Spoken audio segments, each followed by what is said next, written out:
Syllabus में लिया गया है। अब लड़के मई में मुझे भी पढ़ेंगे।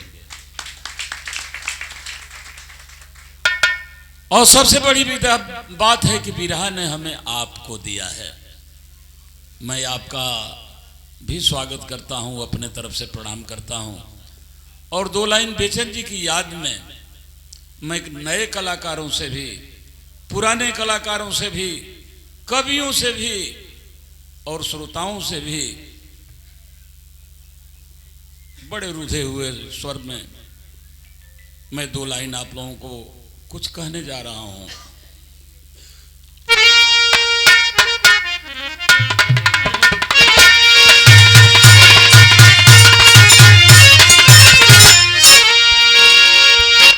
चलती में कुछ बजा दलो, उतना उतना तेज नहीं।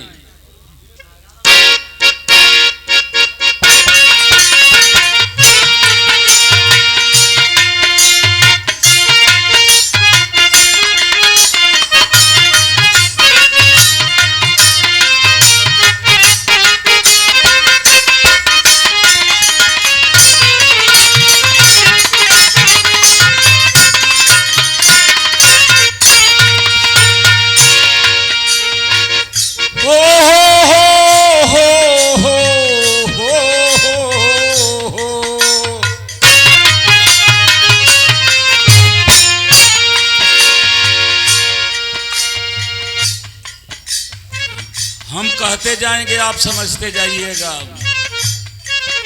हो हो हो हो हो हो हो।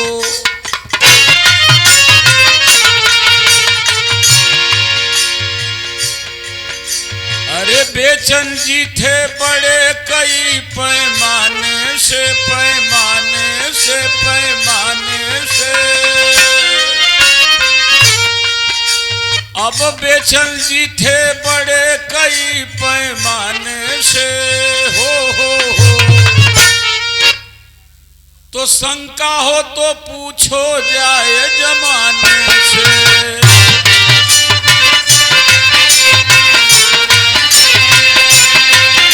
अरे शंका हो तो पूछो जाए जमाने से। बेचन जी थे बड़े कई पैमाने से। शंका हो तो पूछो।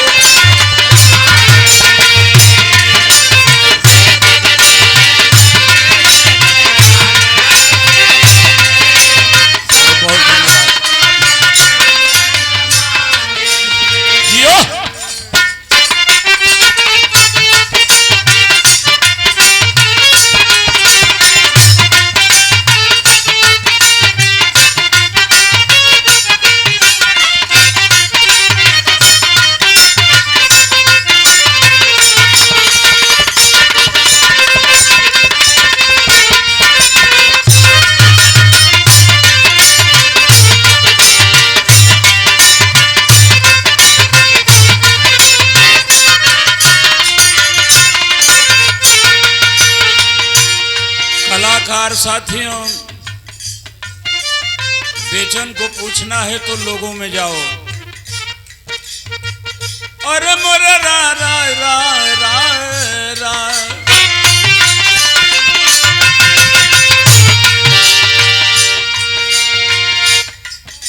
अरे बेचन जी थे बड़े कई पैमाने से। हो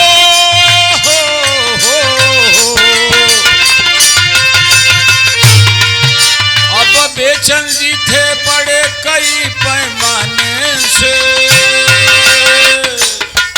अरे शंका हो तो पूछो जाए जमाने से।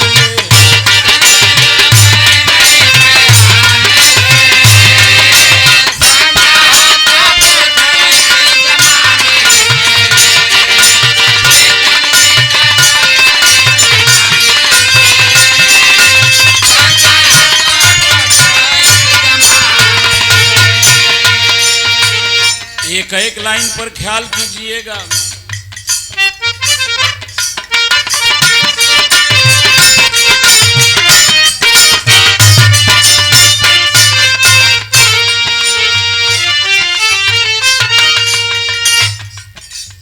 गायक दीपक यादव, आज के व्यवस्थापक और हमारे मित्र के परम शिष्य चंद्रहास यादव जी के द्वारा और बहुत कलाकारों के द्वारा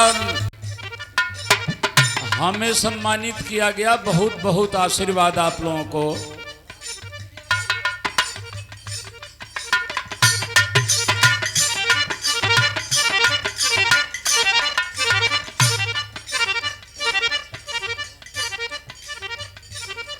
थे देहातियों शहरी बिरहा के गायक लहरी,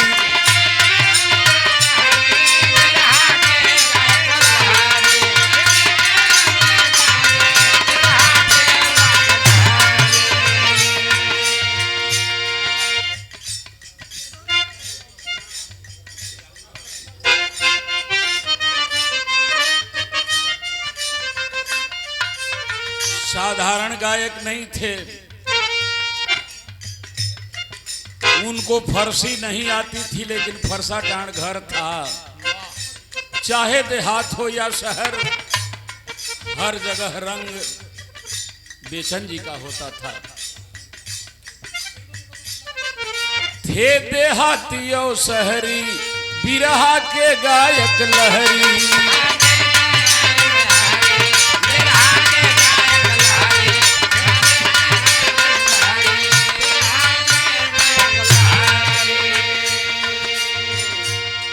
सुन हास्य वीर रस कजरी, सुनवैया पीटे थपरी।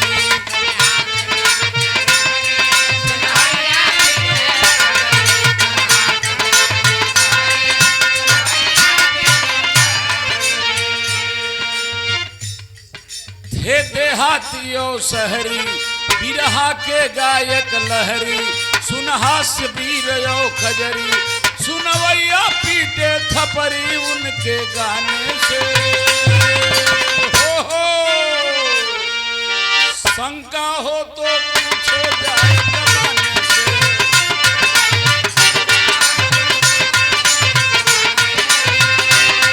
अब शंका हो तो पूछो जाए जमाने से।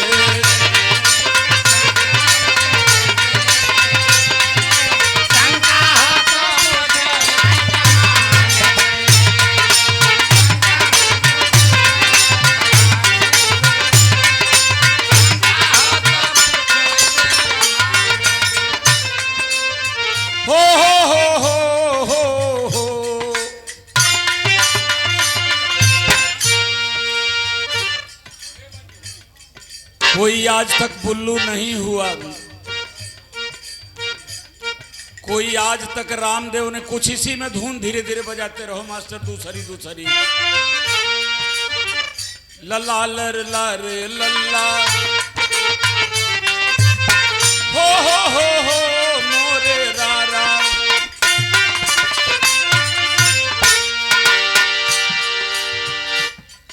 बिरहा में आज तक कोई बुल्लू नहीं हुआ, रामदेव भी नहीं हुआ, परशुराम भी नहीं होगा, लेकिन उनकी बिरहा सबसे हुई। बेचन जी थे बड़े, कई पैमाने से हमने कहा, सभी पैमाने से नहीं कहा। बेचन जी की भी एक स्केल थी। जब गाते थे बुल्लू जी हुए थे कायल,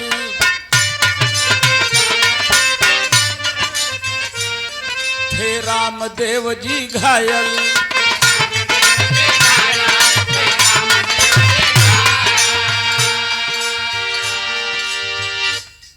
विजय जी आइल बड़ा किनार बही। ला ला ला ला ला हो हो हो हो हो हो हो हो। थे बुल्लू जी भी घायल और रामदेव जी कायल।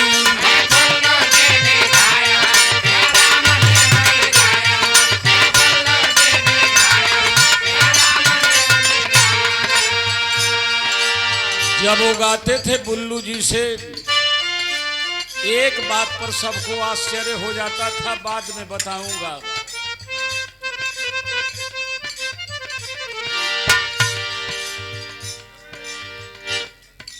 बात बुझत नहीं खा मास्टर।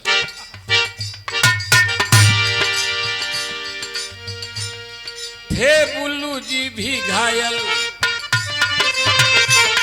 और रामदेव जी कायल, कितने की गजल भुलायल, काशी का मन बौरायल।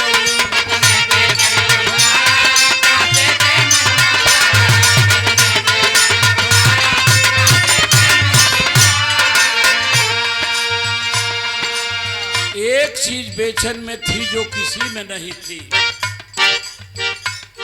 बुल्लू जी हुए थे घायल, थे रामदेव जी कायल, गायक की गजल भुलायल, काशी का मन बौरायल, मुस्कुराने से ओ हो।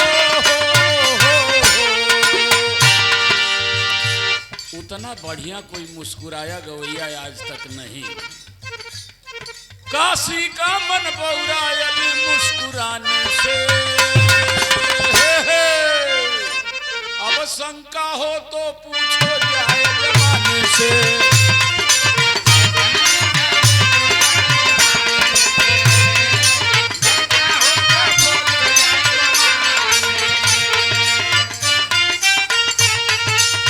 अरे वाजियो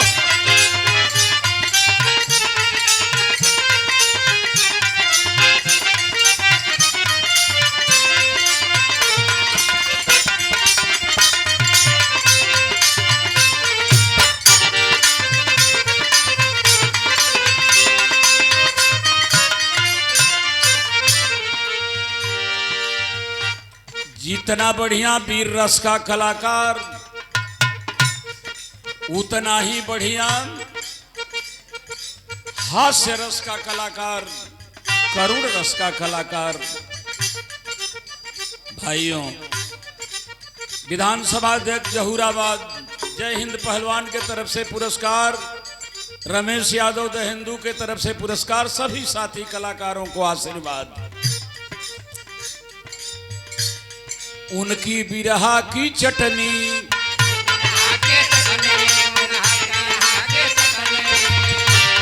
झूमे सुन रसना रसनी,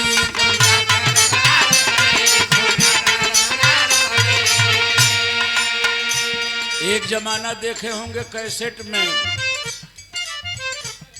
हम उनको कहते बेचनी, वो हमको कहते कसनी।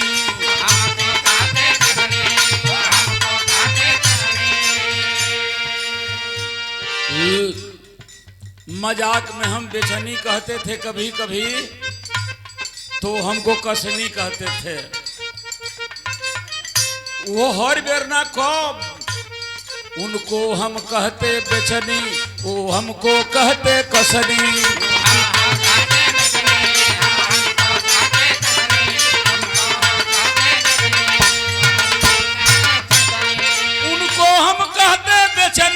वो हमको कहते कसनी। अरे कसनी कभी लड़ जाने से, कभी लड़ जाने से, अरे शंका हो तो पूछो जाए जमाने से। आइए विजयलाल का स्वागत है।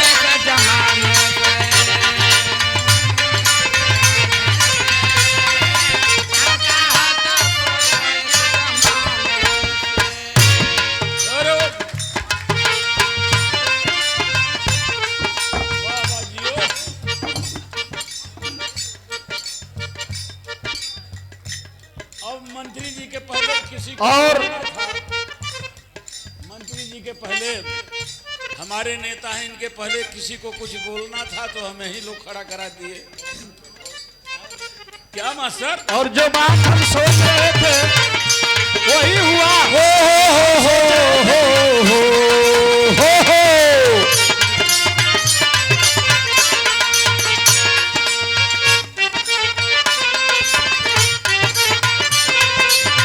बैठिए विजय लाल, थोड़ा मेरा बुढ़ौती में सुनो।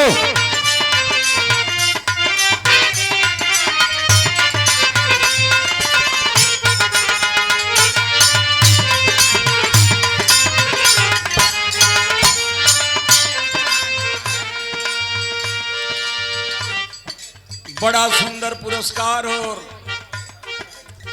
शांति से बड़ा सुंदर पुरस्कार। इस महफिल में 4 चांद लग गया। इस जमाने का बिरहा का भी हीरो और सिनेमा का भी हीरो।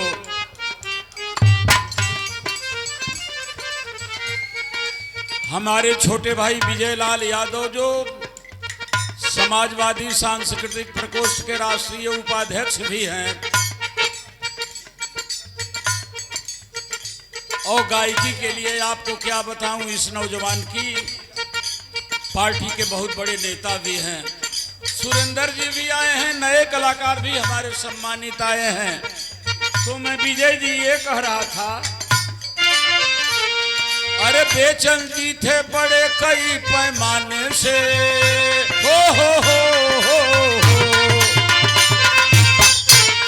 अब बेचन जी थे बड़े कई पैमाने से, अब शंका हो तो पूछो जाए जमाने से।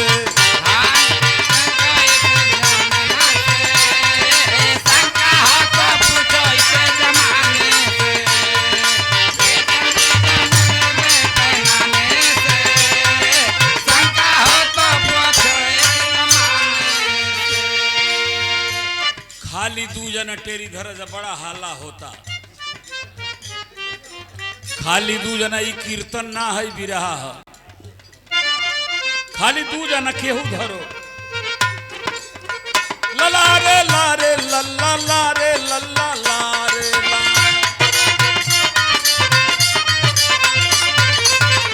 लला रे लारे लल्ला हो।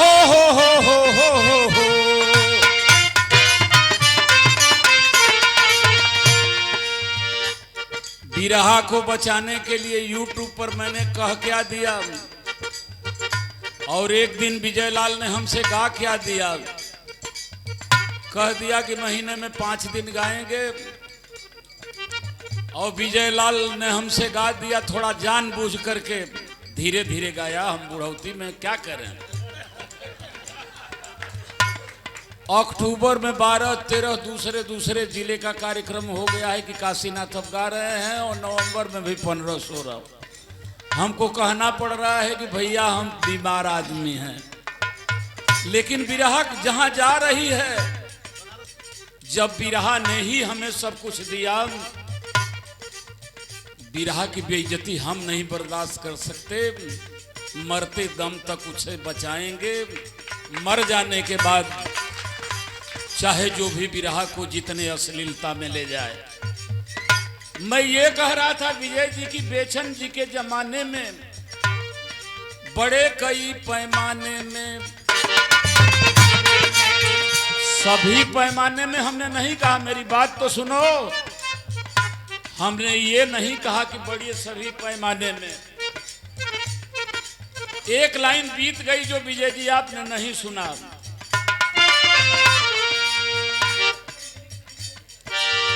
बुल्लू जी बहुत बड़े गायक थे, कोई बुल्लू होगा कि नहीं।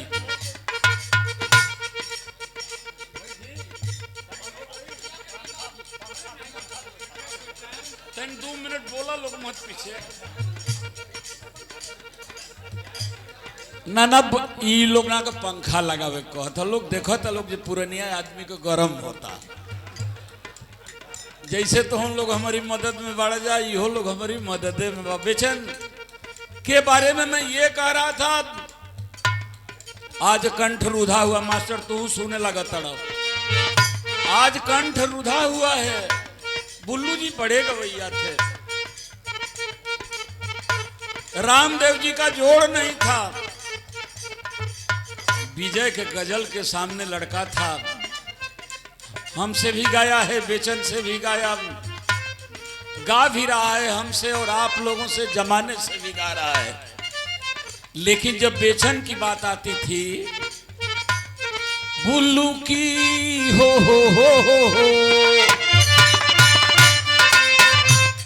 बुल्लू जी हुए थे घायल,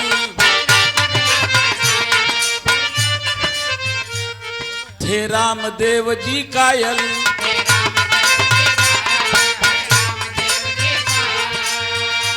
हमके एगो बात बता दे जा, 2 बेर बोल बजा कि 1 बेर, सोचे लगा तड़ा जा 1 बेर बोली कि 2 बेर बता देता जाता वो घरी हम सजग रहते, हमारा बुझाते नहीं कि 1 बेर कह बजा कि 2 बेर, या तो 1 बेर कह जा न तो 2 बेर कह जा, अपना में बिन लजा बात कह जा, न तो 1 बेर मत कहा जा, खाली बात जाओ, लेकिन बराबर। बुल्लू जी हुए थे कायल,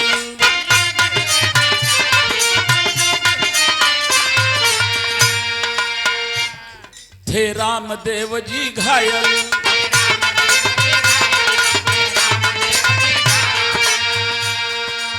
ये लड़का था ना विजयी की गजल भुलायल, काशी की मती मरायल,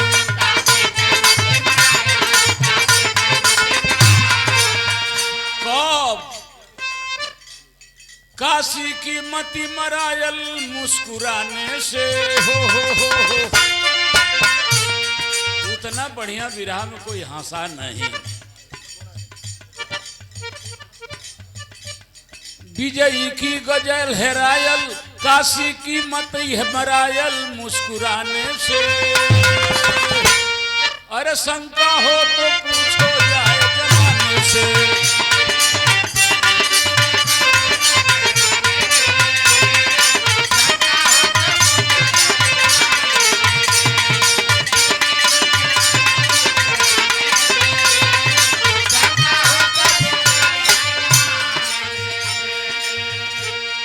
अब रह गई सिर्फ कहानी,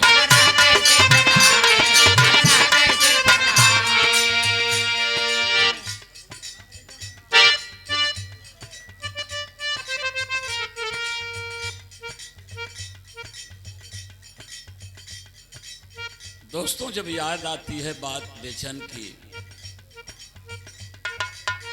क्या लोग सुनते थे, अब हो गई बात पुरानी,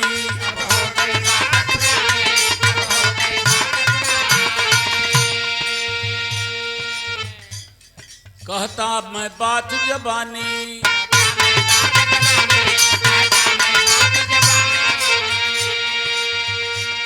कैसे गाऊं मैं कहानी,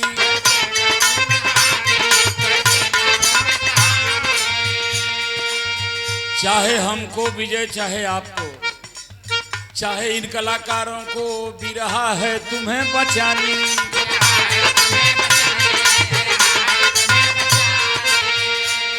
क्या गाऊं कथा पुरानी, क्या बात रही वो जवानी, क्या सूरत थी नूरानी, बिरहा है तुम्हें बचानी उनके जाने से हो। अरे शंका हो तो पूछो जाए जमाने से, अब शंका हो तो पूछो जाए जमाने से।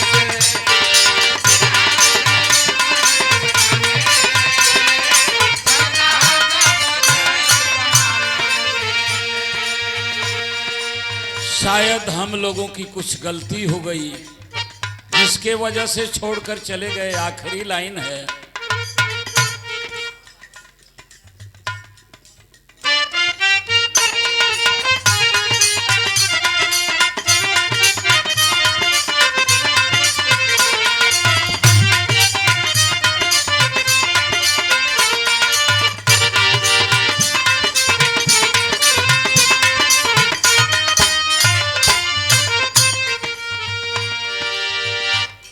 हमारे भतीजे और हमारे बड़े भाई और गुरु पंडित परशुराम यादव जी के भतीजे, बहुत सुंदर गायक और वकील उनका बेटा है अखिलेश यादव, बहुत सुंदर गाता है।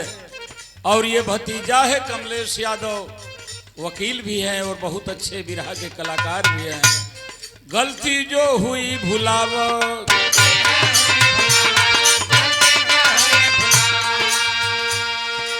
ये इच्छा बा फेर आके करताल बजाव।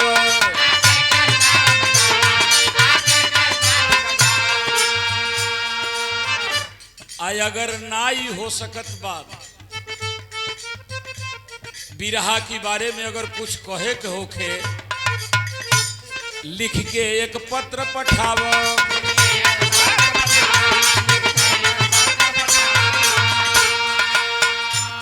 गलती जो हुई भुलाव,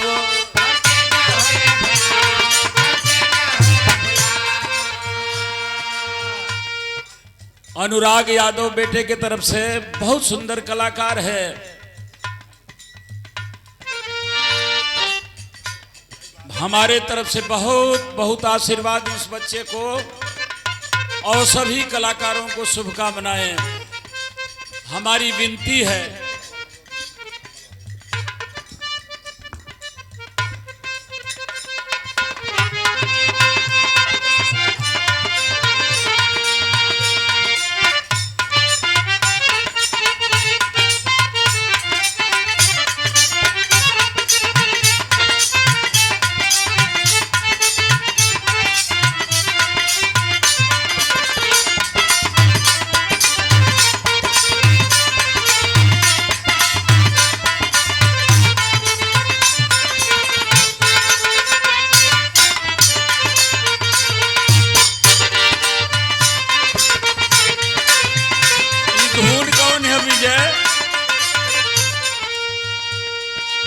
ये धुन जान तड़ा कवन है? अरे भोजपुरी है हो।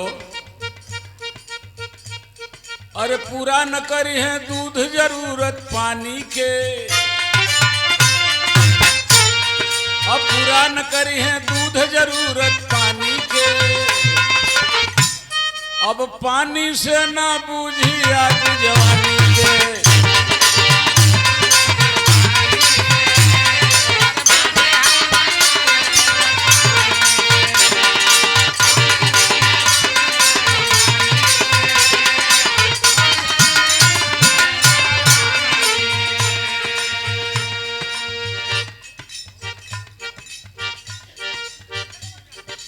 पानी से ना बुझी आग जवानी के,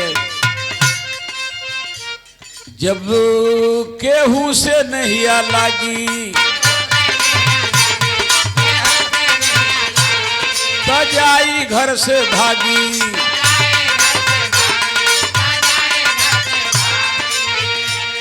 गोईठा में लेके आगी,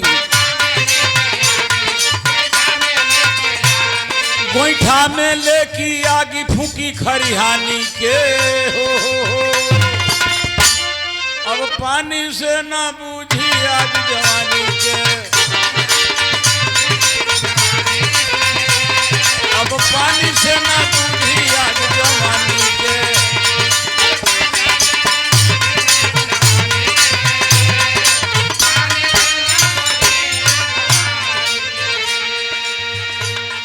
जब खुल जाना बटुराई गई बड़ा जा तो अंतिम भाव कहला से पहले कर जाऊ कर जाऊ कर जाऊ मोर कर जाऊ, यानी बैठा हो भैया।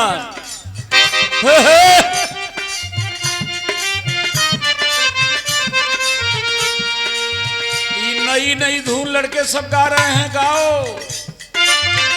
पुरानी धुन को मत भूलो, जो अपने पुरखों को भूल जाता कभी प्रगति नहीं करता। जैसे आदमी मरता है शब्द भी मरते हैं। आज पुनपुनवा ऊख मर गई, बबुनिया ऊख मर गई, सामा कोदो मड़ुआ टांगुन मर गई, इसलिए कि हमने बोना छोड़ दिया। ढेला इकिटा फराकित होना, मैदान होना, झाड़ा फिरल, मर गया। हमने इन शब्दों का यूज नहीं किया। ये गीतें भी मर जाएंगी, क्या होगा भिखारी ठाकुर का, क्या होगा बुल्लू जी का, क्या होगा बिहारी जी का। ढोणी चटना बा। आज गांव घर में परिवार में लोग बिरहा सुनना बंद कर दिए नए लोगों की।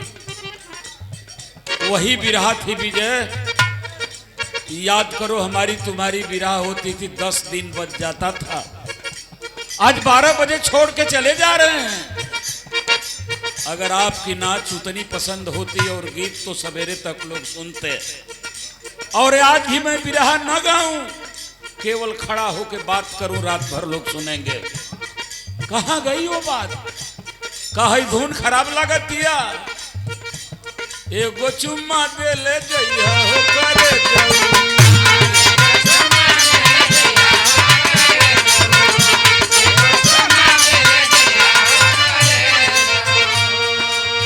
सुना जा, इ नया लोगों ने करे जाऊ मत कह जा, सीधा कह दे जा करे जाऊ।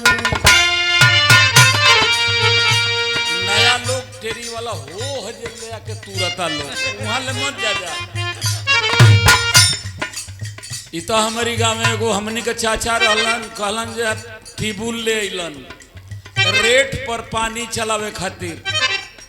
कहलन जे एगो घड़ी ले ले आओ जा, एगो बड़की घड़ी ले आके दिया गई। कहलन जे के तरह घंटा होई, लोग कहलन जे हई सुई यही तरह घूम के या फिर यही जाया जाई तो 1 घंटा हो जाए।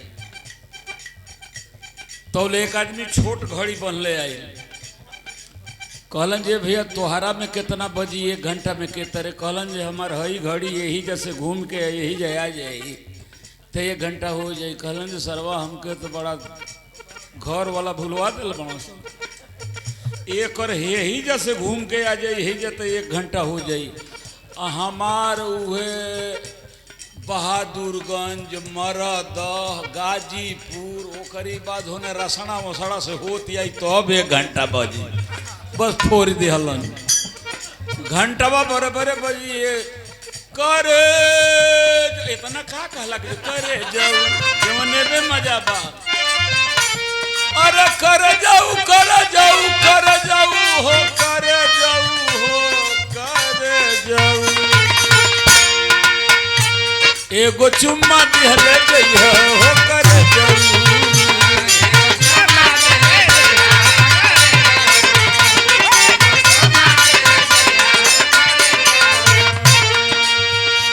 आओ नरसिंह भैया,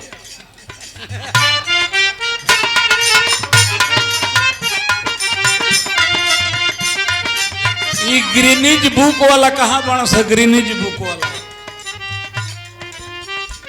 जे कुल रिकॉर्ड फेल कर दिला ओकर नाम ग्रीनिज बुक में लिखाला। नरसिंह भैया का ग्रीनिज बुक वाला के धले हो। बहुत ही बिरहा के अच्छे कलाकार और समाजवादी पार्टी के बहुत बड़े नेता कई पदों पर रहे हैं, अब भी हैं। नरसिंह यादव के तरफ से हटा भाई, हाँ मलाई नऊ के दा,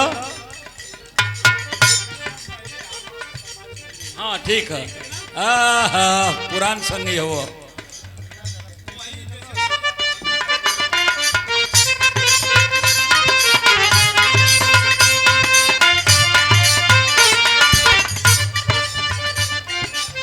अब तो निकाल लें 1 लाइन और बात नहीं भोरत ना गई बैठा। नरसिंह भाई के तरफ से बहुत बहुत शुभकामना। विजय जी अब अंतिम बात है, जो गलती हो भुलाव, फिर से करताल बजाव, काशी के पत्र पठाव, सब कहे कि आवो आवो।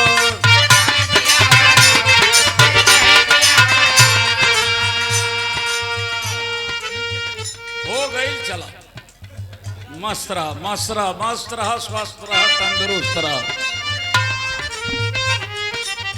विजय तेरे बहाने छोटे भाई हो इसलिए मोहब्बत से तेरे कह रहा हूं एक लड़का यहाँ गा रहा था तो कहा था विजय नाम के जो लोग होते हैं बड़े मशहूर होते हैं। नहीं यार विजय, तुम अपने कर्मों से पहचाने जाते हो, वरना विजय नाम के तो हजारों लोग शहरों में आवारागर्दी करते हुए मिलते हैं।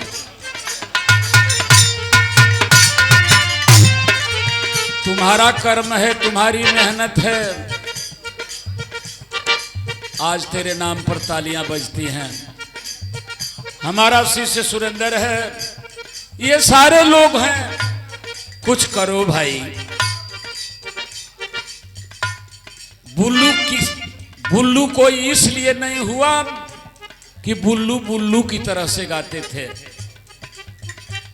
आप बुल्लू की तरह से गा के बुल्लू नहीं हो जाएंगे। रामदेव इसलिए हुए कि रामदेव रामदेव की तरह से गाते थे, हीरा हीरा की तरह से गाते थे। हमारा गाने नहीं आता था, हर कलाकार हमसे बढ़िया गाता था, लेकिन काशीनाथ काशीनाथ की ही तरह गाते थे। विजय विजय की तरह गाते हैं।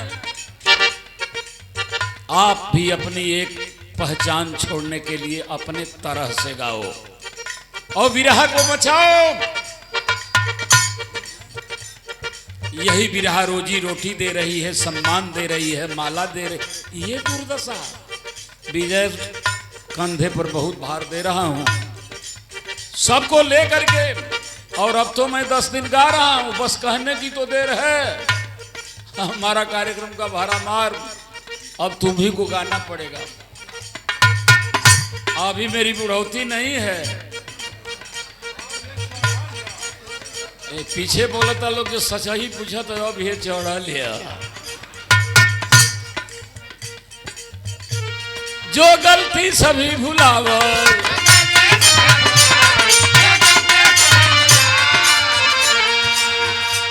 फिर से करताल बजावो, काशी के पत्र पठावो, सब कहे कि आवो आवो, सब कहे कि आवो आवो, सभी घराने से हो। चाहे अखाड़ा जो हो, सब लोग बेचन को याद कर रहे हैं कि सब कहें कि आवो आवो, सभी घराने से। अरे शंका हो तो पूछो जाए जमाने से।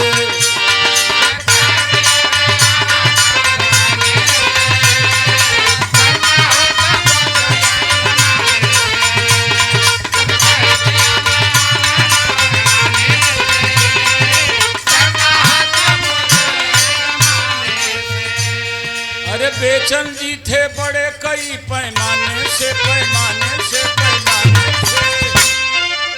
हो।